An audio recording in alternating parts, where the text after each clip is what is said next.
하나님의 사랑이 여러분들에게 함께 하시기를 축복합니다.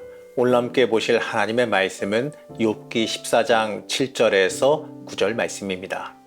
나무는 희망이 있나니 찍힐지라도 다시 움이 나서 연한 가지가 끊이지 아니하며 그 뿌리가 땅에서 늙고 줄기가 흙에서 죽을지라도 물 기운에 움이 돋고 가지가 뻗어서 새로 심은 것과 같거니와.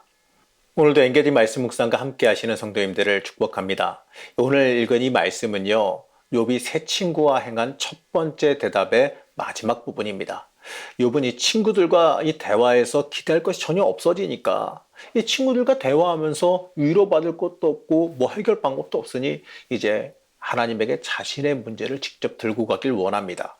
하나 남은 목숨, 이 죽기를 각오하고 하나님께 자신의 그 억울한 사정을 다 털어놓겠다라고 다짐합니다.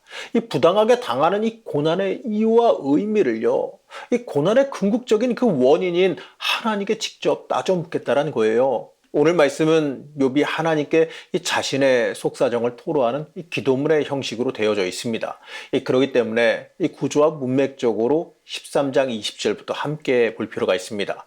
욥은 오늘 말씀에서 이 하나님께서 이 자기를 감싸주시던 그 모든 울타리가 쓰러졌고 이제 모든 희망이 사라진 그 현실을 고발하고 있습니다. 그리고 동시에 이 회복의 가능성도 조심스럽게 묻고는 있습니다. 오늘 우리에게 주어진 이 말씀의 부분에서 살펴보게 되면 욥은요, 하나님에게 따져 묻기 전에 먼저 두 가지 기도를 주님께 드립니다. 13장 20절에서 21절 말씀입니다. 내가 하나님께 바라는 것은 두 가지밖에 없습니다. 그것을 들어주시면 내가 주님을 피하지 않겠습니다. 나를 치시는 그 손을 거두어 주시고 제발 내가 이렇게 두려워 떨지 않게 해주십시오. 하나님께 문제를 토로하면서 자신을 갖다가 더 이상 괴롭히지 말고 이 두려움에 빠진 자신을 건져 달라고 간청합니다. 여기서 우리는요, 욥이 하나님과 대면해서 따지겠다라는 그 태도가 용기나 만용이 아니라 두려움도 함께 섞여 있다는 사실을 보게 됩니다. 이러한 기도와 더불어서요, 욥은 하나님께 자신의 죄가 무엇인지를 묻습니다. 23절 말씀을 보시겠습니다. 내가 지은 죄가 무엇입니까? 내가 무슨 잘못을 저질렀습니까? 내가 어떤 범죄에 연루되어 있습니까? 욥은 자신이 무슨 죄를 저질렀기에 이런 고통을 당하는지 이걸 물어봅니다. 욥이 이 친구들을 제치고 하나님께 직접 따져 묻게 된 것은요, 자신의 이 결백을 확신하기 때문입니다. 하나님 앞에 서면 하나님만큼은 내가 무죄하다는 걸 알겠다라는 확신 때문에 그렇습니다. 물론 욥은요, 이 자신이 태생적으로 죄가 없다, 원죄가 없다고 주장하는 건 아니에요. 이 사람이 완벽하지 않기 때문에 이 피조물로서 숙명적으로 안고 살 수밖에 없는 그 선천적인 연약함, 이걸 부정한 건 아닙니다. 욥도 인간이기 때문에 당연히 허물이 있지요. 이걸 인정합니다. 하나님 앞에서 의로운 사람, 우리가 하나님 앞에서 기준으로 따져보게 되면, 하나님의 기준으로 따져보게 되면 의로운 사람이 누가 있겠습니까? 아무도 없지요. 욥이 이걸 모르는 게 아니에요. 요점은요, 욥이 당하는 그 고난이 욥이 지은 죄와 전혀 비례하지 않는다라고 하는 이른바 비대칭적인 고난이다라는 사실 때문에 그렇습니다.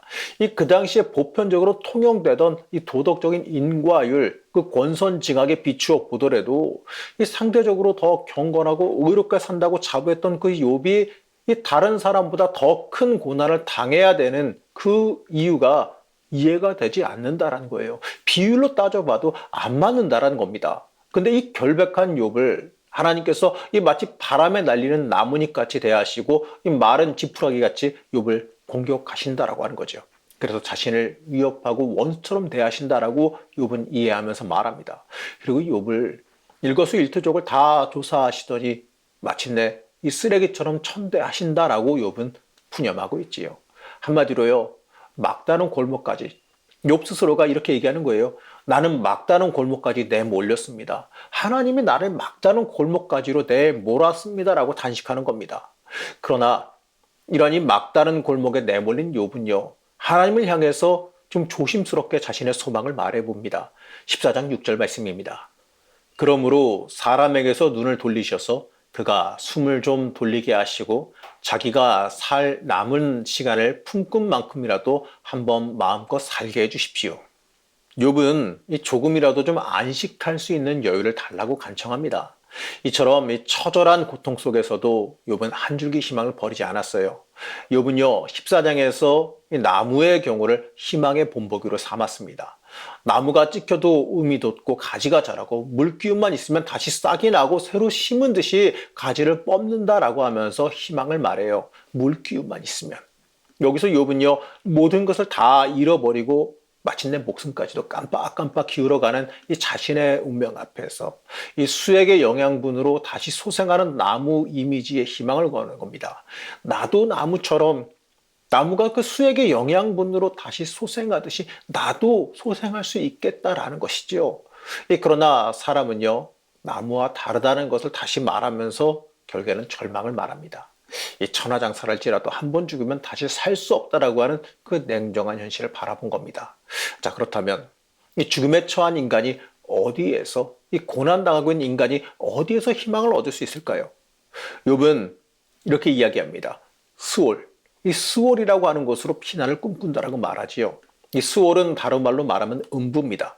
사람이 죽어서 들어가는 이 지하 세계를 의미한다고 보면 돼요.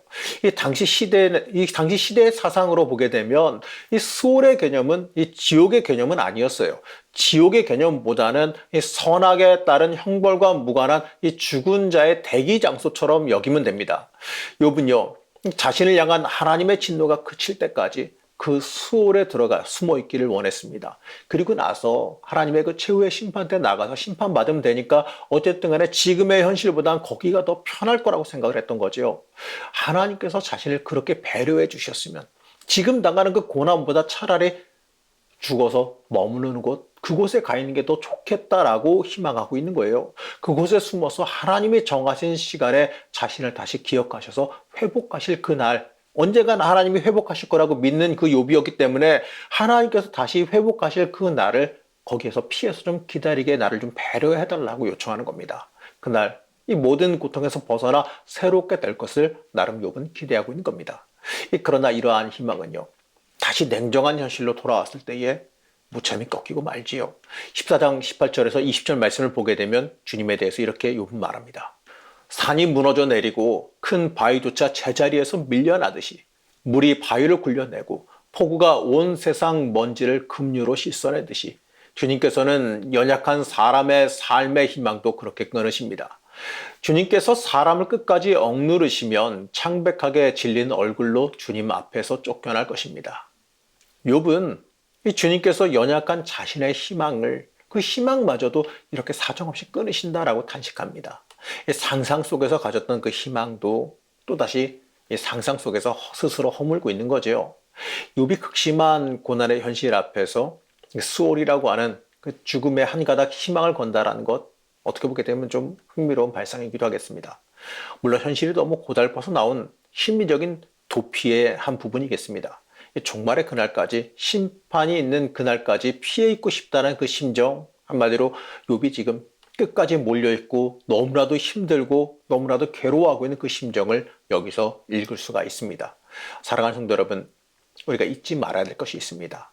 하나님은 비록 오늘 우리가 이 이유를 모르는 부당한 고난을 당하고 있을지라도 어디까지나 일시적으로만 허용하실 뿐이지 의의 최후의 승리를 결국에는 약속하신다는 사실입니다.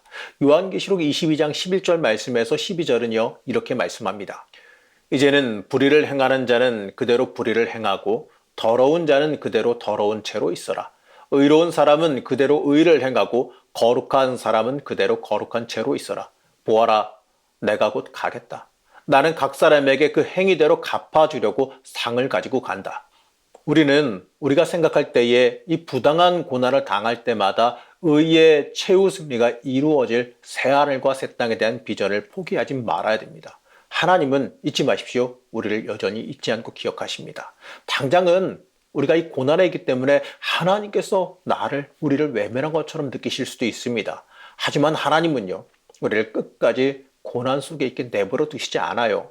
하나님의 계획과 섭리 가운데 그 과정 중에 우리가 있을 뿐이에요. 그 과정이 물론 언제 끝날지, 또 어떠한 과정을 더 겪어야 될지, 어떤 큰 고통이 더 와야 될지 이건 알 수 없습니다. 하지만 우리가 이 하나님의 섭리 위에 있기만 한다면 우리가 당하는 고난도 결국에는 복된 고난으로 바뀔 겁니다.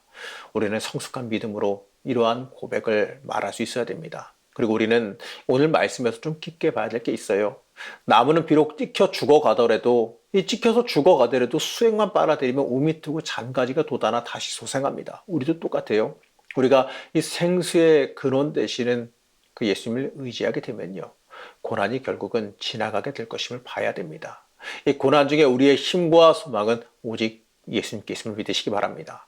이 예수님께서요, 우리가 이 고통 중에 고난 중에 견디고 이겨내요, 하나님께서 주시는 승리에 이르도록 이끌어 주신다는 사실을 믿으시기 바랍니다. 사랑하는 성도 여러분, 이 고난과 어려움에 계실수록 이 하나님께서 예비하고 계시는 그 최후의 승리가 있다는 것을 믿으시기 바랍니다. 하나님은 우리에게 최후 승리를 약속하셨습니다. 이 수액이 공급되면 나무가 다시 살아나듯이 우리에게 하나님께서 주시는 그 소망과 새 힘을 공급해 주시는 그 예수님을 의지하면서 우리가 살아가게 된다 보면, 그렇게 살아가다 보면요, 결국에는 우리는 승리하는 삶을 살아간다는 그 사실을 믿으시기 바랍니다. 오늘 하루도 그 예수님 붙잡고 승리의 길로 걸어 들어가시는 여러분들 되시기를 간절히 축복합니다. 고난 중에도 우리를 잊지 않으시는 하나님, 우리가 어려운 고난 중에도 하나님의 품을 떠나지 않기를 원합니다. 고난 중에 하나님 품에 더 깊게 안겨 하나님께 인생의 해결을 간구하길 원합니다. 욥도 나무처럼 자신에게도 소생의 물이 생명의 물이 있기를 소망했습니다. 하지만 그 생명의 물을 발견하지 못해 좌절하며 수월로 도망가기를 원했습니다. 우리의 인생이 이처럼 이 고난 중에 좌절하는 삶이 되지 않기를 원합니다. 우리에게 생명의 물이 되어주시는 예수님을 의지하게 허락하여 주시옵소서. 또 그로 인하여서 고난 중에 하나님의 섭리 위에 담대히 서게 허락하여 주옵시고 이겨내며 견뎌내며 최후의 승리에 이를 수 있도록 나를 붙잡아 주시옵소서. 오늘 하루를 살아가면서 우리에게도 소생하는 그 생명의 물을 허락해 주시고 그 힘으로 오늘 하루를 승리하며 의의 길로 걸어갈 수 있게 허락하여 주시옵소서. 오늘 붙잡아 주시고 소생하는 은혜를 주시기를 원하오며 거룩하신 예수님의 이름으로 간절히 기도드렸습니다. 아멘.